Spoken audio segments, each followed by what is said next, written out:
Hey guys, it's Food Concept here, and today was the release of the 1.5 update for Minecraft. The official release. Now, I've been playing on the snapshots a lot, so I've already had some experience with all of this. In fact, it doesn't even feel like any change has come with this update. So I have a little little version showcase going on here to show all of the different things, and I don't know why I switched orders here, but anyways, so the first thing added here is the comparator. The comparator has two modes, subtraction mode and compare mode, I think they're actually called. And in compare mode, if this line here is greater than or equal to this line, then it'll give the full power, but if this line is less than this line, nothing will happen to the output here. So because this one is closer to it, there's 2 out here, and this one is 3 out here, the comparator cuts it off. However, in subtract mode, still nothing, because it would be -1. So if we had something like this swapped here, it will go to 1, because this one here is 3 away, minus 2 away will give out 1. So if we move it to over here, it'll give much greater. So what is this? 6 minus 2 should be 4. 1, 2, 3, 4. And it works out like that. So, neat little thing. Again, if it's like this, then it just compares it and gives a full signal. You can definitely mess around with this. This isn't the only function of comparators, but that I'll get into much later down the line. So the second redstone thing added in this redstone update is the daylight sensor. And basically what this does is it gives off a signal for whatever the daylight is at. And right now it is setting sun, so if we watch here, it's easier whenever it's closer to full night, or in the morning full light. Or actually, yeah, oh, right there. It went down a little bit. So let's wait for this other one here. It should only be another couple seconds here and it will shut off. As the light level decreases, the daylight sensor will give off less of a signal, and it will eventually go further and further down until it is fully nighttime and nothing. So time set 14,000, and that will set it to full night, and the daylight sensor is giving off nothing. But on the other hand, 6,000, that is full signal all the way out to 15, as you would expect. So another redstone thing added is this right here, the dropper. And as you can see, comparing it with the dispenser, I've got some potions and arrows here, and the same potions and arrows in the dropper, and like this, it will shoot it out and actually give the effect or shoot the arrow as it usually did as a dispenser. However, this here will just pop out the item. It drops the item rather than dispenses it. Or throws, I guess you may call it. And then you can go ahead and do it yourself. And I just gave myself some effects. But that's not all.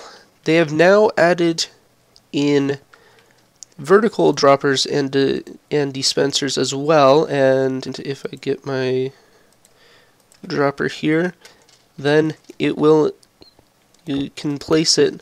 It's like a piston, how it gets placed. So dropper, same thing. We'll just put the item there, and the dispenser will shoot it up in the air, just as you would expect. So another little handy block here is the redstone block. This is crafted by doing redstone all the way in every single space in a crafting table, as you may expect, and it gives off a redstone signal as if it is a redstone torch. That means in all directions. So also, if I grab a piston here, and this torch just to give it power, I can actually move the redstone block, which is pretty cool.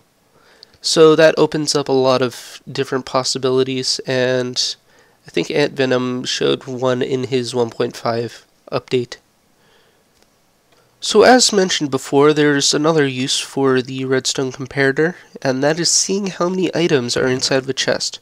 So if you just put one item in, it will give off a output of 1, and let me times set 0.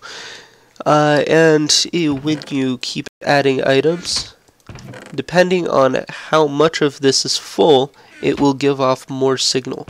So there are, 27 spaces inside of here, and there's a total of 15, so that means approximately every 2 spaces, or 2 stacks, gives off another signal. So another 2 there, it's 3, should be 4, 5, and that there, still 5, and basically that is expected because the full output signal length is 15, and 1/3 of it is full. That means there should be a signal strength 1/3 of 15, which is 5, and that's what we have here. So another major item added into the game is the hopper. And basically what a hopper does is it takes items from the top and puts it into whatever item or whatever thing has an inventory to, I guess, the side of it. So if we put items here, it will take it from this chest, put them into the item hopper, and then put them into this chest here. Let me take these out. You can also throw items in the top of the hopper, and it will add in here. So we keep adding them in here. There was, I think it was 19. Now there's a lot more, and I think the rate it goes into the chest is 1 per second, something like that. And there's no real way to speed that up as of right now, as far as I know. So these items here are weighted pressure plates. Of course, the butter one is a light and the iron one is heavy. So on both of these, if you add one item to them, I believe, yep, it will give an output strength of 1. However, it's a lot easier to add more to the gold or butter, the light pressure plate, than the heavy one. So for this one, about every 4 items added to it, it will gain another strength.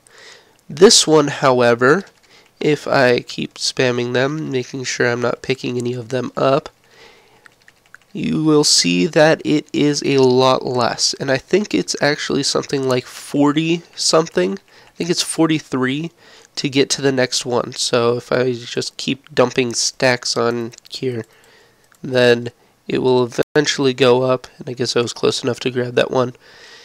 But very much slower than the light pressure plate. And again, I don't think I showed this. If you stand on them, they do nothing. It is only for items. So right here, this little chest here that looks a little bit different around the lock, if you can see. This one's more of the black, shadowy color, but this one is red. It is actually a trapped chest. And if you look back here, when I open it, it gives off a redstone signal equal to the amount of people accessing it. So that means 1. So if I place this here, you will see that the output is much greater. It is a little bit difficult to hide. They tried to make it so that the signal can go through walls, but as you can see here, that didn't really work out. I've tried a couple of different things to hide it. This isn't really that great because you can see it.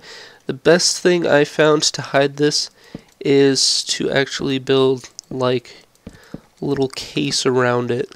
Something like this, except that would have to be like a backward stair or something like that so you can access it.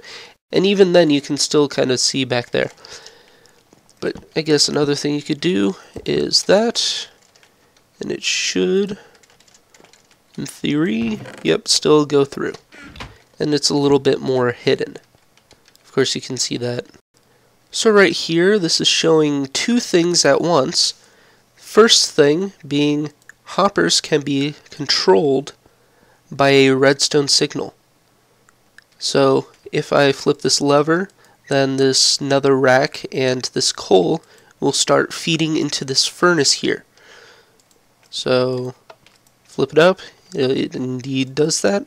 And what I'm showing here, don't mind my texture pack here, this isn't actually in game, is showing nether brick. So if we get 4 of these nether brick and then put them into a crafting table like so, you will get nether brick. Nether brick makes nether brick. Yep. So another thing, finally, the nether has an ore. This right here is nether quartz, and it looks like this, and it can be mined with any pickaxe. So it does take a little while with this, but this is what the item looks like. And again, when you get, I think it's 4, we'll find out here in a second. When you get 4 and add them like this, you will get a block of quartz, which looks like this. You can also change them to different things. If you put 2 nether or blocks of quartz on top of each other, they will become the chiseled quartz or the pillar quartz. If you put them in the 3 in the bottom, you'll get slabs. Same recipe for, or same stair recipe for the nether quartz stair. And as well, if you add 2 nether quartz half slabs on top of each other, you will get the chiseled, which looks pretty cool. So another thing that was added is names. So now you can change this spawn villager egg into something like, I don't know, Seth Bling. Why not? And now, Seth Bling is a testificate. So it looks like their name only shows up within a certain radius, which it looks like to be about 5 or 6 blocks. I don't know, 1, 2, 3, 4, 5, maybe a little bit more. And only when you're looking at them. I thought this was a glitch in a previous snapshot showcase where it was just kind of flashing in and out like this. But yeah, I didn't realize this, and not that great of a trade. So a couple of other things that I'm not going to go into too much detail with, but are some pretty cool things, and some things I just can't show. The scoreboard and effect scoreboard, you'll need to mess around with this a little bit. Objectives, add, let's say, derp, what is it, criteria, that's right, dummy. So now I've got a new objective derp, and let's go set display sidebar, and it's a little glitchy. You have to, here, let's go what is it? List. Never mind. I guess that didn't want to work. So yeah, you'll have to mess around with it a little bit yourself. I did show another in another snapshot showcase how the scoreboard works in more detail. Dash effect. Let's go effect. Me, of course, 1. Let's go 10 and 5. So now I've got a speed boost 5. I wonder what the other effects are. So, well, I'll just check 1. 2 is slowness. Let's not do that. How about I'll give myself a 1 again. Why not? So, inventory changes. Let me give myself a stack of redstone here. And now, if I hold right click and drag to each of these inventory spots, I will put 1 in every inventory spot. Oh look, now my inventory is a mess. That didn't work for some reason. When you double click, you're supposed to grab it up all into a stack. Maybe that only works in survival? Yeah, that worked in survival. Don't know why it didn't work in creative. But another thing, you can actually split stacks more evenly. And the little number, as you can see, that little 10 means that you'll have 10 extra when you let go. So that's pretty cool. Texture packs are now a little bit different. Each texture has their own file. So instead of having that giant map of all of the textures and having to change all of those, you can now, well, it's now a separate file for each, and you can actually have animated textures now. I don't have anything to show with that, but I'm sure if you look it up, you'll find it fairly easily. Smooth lighting has been changed a little bit, so if I come in video settings, my smooth lighting is at maximum. Smooth lighting can be off as well, and minimum. I'm not exactly sure what the differences are, but I'm sure I'm going to be playing on maximum just because it's maximum. And finally, some hostile mobs are harder. For example, skeletons. When you get closer to a skeleton, they will start to shoot more often and try to keep you away from them. So, and I don't know if they do any more damage, but they shoot a lot faster, so that's adding more damage itself. So, I hope you guys enjoyed this version update video showcase, and I will see you guys later.